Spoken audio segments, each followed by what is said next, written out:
Hi, my name is Mercy. Welcome back to the channel. Don't forget to subscribe, and if you love this video, like it. Okay, so I have been thinking a bit further. As we all know, and as I keep saying, I'm a woman of a certain age, so there are things that I remember from a while back. Actually, a lot of things that I remember from a while back, and quite a lot of nostalgia, to be honest, partly because there are very few things that are happening in the world that I like. One of the things that I really miss is the ability of people to agree to disagree. I don't know when it became that you can only interact with people who think like you, and everybody in your circle has to be exactly like you.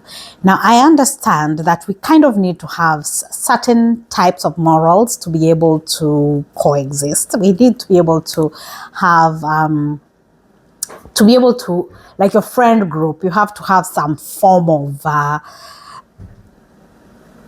you need to be thinking the same for you to be able to live together and to be able to understand each other without having a lot of conflict. But I don't know when it reached that just because I agree with you on 5 things, I have to agree with you on the 6th thing, otherwise we're enemies. All my life, most of my friends, even the long-term friends that I have, we agree on a number of things, and there are also quite a number of things that we don't agree on. We just choose what is the most important thing that we have to agree on, and then we stay based on that. And even the things that we disagree on, we don't dwell on them. We know that this is this person's belief on this, and this is my belief on this, and once in a while we can bring it up, and then after that, we move on. We are not bringing it up for it to be a conversation or a conflict point. We're bringing it up because something has happened and it's a story. And of course, we will not agree to it. I'll give an example. I have a friend who I call her a lot when I'm having conflicts, and she calls me a lot when she's having conflicts. And we agree on quite a lot of things. We agree on very many things when it comes to parenting. We agree on very many things when it just comes to general life. However, one thing which we fundamentally do not have a consensus on is education. We both are very passionate about education. However, we have very different ideas of how this education is supposed to take place. Now, people who know me know that I'm quite traditional, and I know that I need to be a little bit more flexible in my thinking about what education actually means and what kind of education is relevant in the world we live in today. I know that. The problem is I haven't found any system that I agree with that can 100% replace what I think education needs to be. For example, I still think that basic literacy should be something that everybody has, and I still believe in testing. I don't really like standardized testing, but I believe it's a way of gauging things. Now, how we deal with that result and making sure that the people who are not able to do that in the standardized way are accommodated is a different case. I totally believe that people who are experts in that field should be able to find a way that people who are not able to do it in the traditional way should be able to be accommodated. So this friend, we agree on this and we disagree on these things, but it does not make it that, and there are times that we really do have fiery arguments about this, but it does not stop the fact that there are so many things that we agree on. And I'm not going to say that just because she is very fundamentally pro, let us diversify education so much so, well, I mean, I don't think it is that much so, but the way it sounds in my head when she talks about it is, let's just break everything down and make this other, make the least common denominator the most prominent. That's probably not what she says, but that's how it sounds when she says it to me.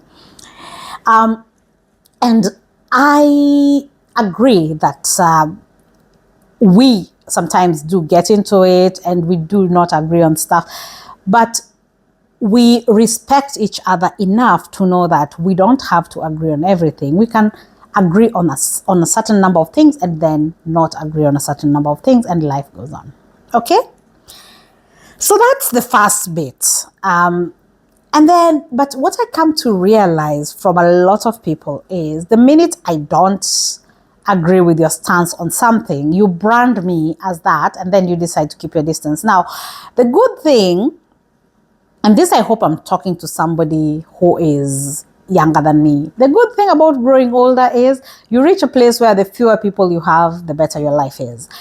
I am very okay with losing friends if you're giving me conditions for being your friend. I am so okay with losing you. I like friendships which are on mutual terms or on my terms. I'm not going to be in a friendship on somebody else's terms if I'm not comfortable with them. So if somebody decides to tell me that just because you believe in this, I want nothing to do with you, my dear, go. I will not even try to convince you. I am doing very little convincing nowadays. If somebody feels like what they believe is what they believe, that's fine. I notice this a lot, especially during elections. And because I'm in a very multicultural world, there's an election. Every friend of mine is in a country where there's an election every year. So, when it's not the American elections, it's the Kenyan elections, it's the Nigerian elections, it's the British, the UK elections. So there are all these different elections that happen. And what I notice is what people decide that you're either on this side or on this side, and there's no in between. I started knowing about politics when I was, I would say, around 9-10 years old. And that's partly because there were quite a lot of demonstrations that were going on. It was a time when Kenya had one party system and they were now moving towards a multi-party system.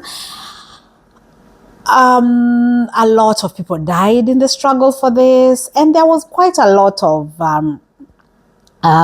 disagreements and all that. And so I remember when I was younger, and the first, I think 1992, when the first multi-party elections were done, I remember watching the news and wondering, because in my mind, as a 10, 11-year-old at that time, I was thinking, the person who reads the news has to agree with what they're saying, right? So now all of a sudden, these people are having to talk about the president, who was from the ruling party, and the people in the opposition. And I'm wondering, so where do they stand? Do they like the president? Do they think what the president is doing is okay? Do they like the multi-party? Do they think the multi-party system is okay? Do they like the opposition? I never knew where they stood. And now you know. Now you actually even know which network is following which kind of theory. And this is not just in Kenya. This is not just in Africa. This is everywhere. You watch international news and you know which ones are conservative and you know which ones are liberal. And it's quite sad that this is what's happening, because then it makes very few people want to explore something which is not theirs. Now, when I didn't know, when you didn't know, when it wasn't so obvious, it probably was to some people, but maybe I was just too young, I didn't notice.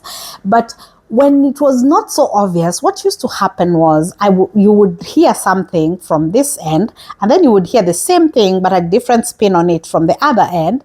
And then you would make your own decision of what is being said, whether it's right, whether it's wrong, what needs to be done about it. You would make your own decision. What's happening now is, if I already know that this is what I believe, you only listen to places that will be agreeing with you.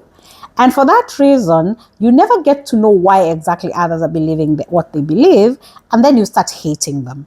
And then that brings this conflict where, whether it's relatives, whether it's what, you're all meeting at a place where everybody has been in their echo chamber, and then they come to a place where now it's not a safe space, and everything they say is wrong, because everything you say is not impartial. Everything you say is formed by what you say. Now, the reason why I started with the example of the education, me and my friend who don't agree on education, is because I made sure to say that I know that my stance on education and how education should be delivered is a bit traditional, and it's a bit old-fashioned, and it is not fit for purpose in the society that we live in. I still believe children should be able to count, to do arithmetic and stuff like that, mental arithmetic and things like that, which probably they're never going to need. I still think children should be able to write clearly and have a clear handwriting, which most of them will probably never need to use. And I know these are very old-fashioned things, but as I said again at that part, when I was introducing it, I said, I am yet to see an alternative that I feel serves the purpose. Now, the difference is I actually go out of my way to try and listen to people who have opposing views. They are really annoying me, because we reach a place where we are yelling at each other. And sometimes it's my fault, sometimes it's their fault. I would love to say that it's mostly their fault, but no, I get very passionate about things. I'm not usually this calm when I'm talking to people, especially when you're my friend and I know it's a safe space. I will be very vocal. But not everybody has the ability to come out of that kind of heated conversation with somebody and then go and have a drink or discuss something else that they agree with that somebody. Not everybody has that ability. And I think that is where we are missing the mark, because you cannot judge somebody based on one subject. We are out here voting and choosing whole governments based on one issue. We are out here deciding to marry somebody based on one issue. While I do agree that you kind of need to agree with somebody that you're planning to marry. If you don't agree and you have a lot of issues, it's just going to breed other issues ahead. But if you agree on everything, one of you is pretending. No two people in this world agree on everything the same. Maybe twins, identical twins, I don't know. But we have to be realistic that we are kind of living in a world where there is no room for disagreement, and there's no room for thinking differently. And either you think like me or there's something wrong with you. And that's sad. It's really sad that that is the kind of world that we've chosen to live in, because then you're raising children who believe and think the same, and then you are dividing them even more, because then now it's us versus them, and you don't even give them room to think. Because if my child sees that I don't get along with my brother who believes XY, then he or she, if they want to stay in my good books, will refuse to believe what my brother believes, just because they know that that is not where my mother leans towards. And it's not that I want my children to be disagreeing with me, but I also want my children to be free thinkers. And I don't understand how they will be free thinkers if their biggest worry is me cutting them off. You get what I mean? So I want us to get into this space and just think, the last person that you had a disagreement with, or your friend circle, is everybody agreeing with you? Are there people who don't agree with you? It's even worse online, because total strangers get this keyboard courage, and they don't even know what they believe in. They think they know what they believe in, and they decide that every conversation needs to end with an insult. And that's what they do. They shut down every conversation with an insult. I know that there are quite a number who they think that if you're a woman, if they insult you, then you will cower. I know that there are quite a lot who think that if they threaten you, tell you things like go off yourself or things like that, it makes them feel good because they feel like they have won the argument. But I think it's just laziness. Honestly, it's really laziness. And I feel like that is why I'm worried about this. I'm worried about this because some of the best conversations I've had and some of the biggest lessons I've learned in life, I learned them through coming from a place of being educated by somebody. So it starts off with me knowing something, the basics of something, but not the details, and thinking that I know enough to be able to make an informed decision on it. And then I say it. And somebody who knows slightly more goes like, no, Mercy, that's not how it works. This and this and this, and especially history. I learned a lot about history from people who corrected me when I was talking about just historical facts that I thought I knew. And somebody comes and tells me, no, that's actually not how it happened. This is how it happened. And then they get into the conversation and tell me, okay, so you see, the reality is, and then they give me the full context. And I feel like that's quite a lot of what I know. That's how I came to know it. Of course, then if I have time or if I'm that interested, I would go in and really research it myself. But a lot of things that I'm interested in, that's how I got interested in them, because somebody mentioned something that I thought I knew, and then we got into a conversation. And most of the time, actually, I'm not going into it with a good heart. I'm going into it with, I have to prove to you that you are wrong.